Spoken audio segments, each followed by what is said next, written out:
సంక్రాంతికి వస్తున్నాం సినిమాతో భారీ బ్లాక్ బస్టర్ను అందుకున్న సక్సెస్ఫుల్ డైరెక్టర్ అనిల్ రావిపూడి తన తర్వాతి సినిమాను మెగాస్టార్ చిరంజీవితో చేస్తున్న సంగతి తెలిసిందే.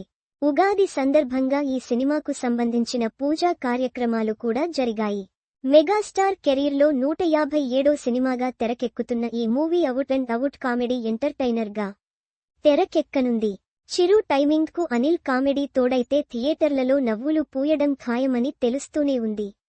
ఈ సినిమాలో చిరంజీవి తన అసలు పేరు శంకర్ వరప్రసాద్ పాత్రలో కనిపించనున్నట్టు వెల్లడించిన అనిల్ రావిపూడి ఫ్యాన్స్ మెగాస్టార్ను ఎలా చూడాలనుకుంటున్నారో తన సినిమాలో ఆయన్ని అలానే చూపించనున్నట్టు చెప్పి సినిమాపై అంచనాల్ని భారీగా పెంచేశాడు.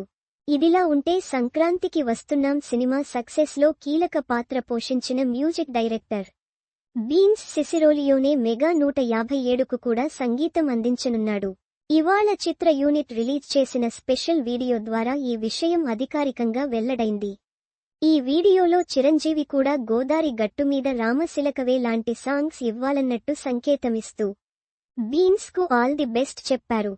ఇదిలా ఉంటే మెగా 157 మ్యూజిక్ గురించి ఇప్పుడు సోషల్ మీడియాలో ఓ అప్డేట్ వినిపిస్తోంది.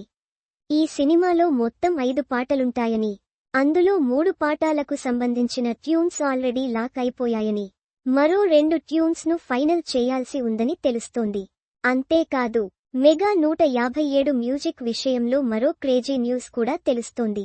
సంక్రాంతికి వస్తున్నాంలో ఎలాగైతే వెంకటేష్తో సాంగ్ పాడించే సినిమాకు మంచి హైప్ను తీసుకొచ్చారో, ఇప్పుడు మెగా 157లో కూడా అలానే మెగాస్టార్ చిరంజీవితో ఓ సాంగ్ను రికార్డ్ చేయాలని అనిల్ రావిపూడి ప్లాన్ చేస్తున్నాడట. అదే నిజమైతే మెగా 157కు స్పెషల్ క్రేజ్ తోడైనట్టే.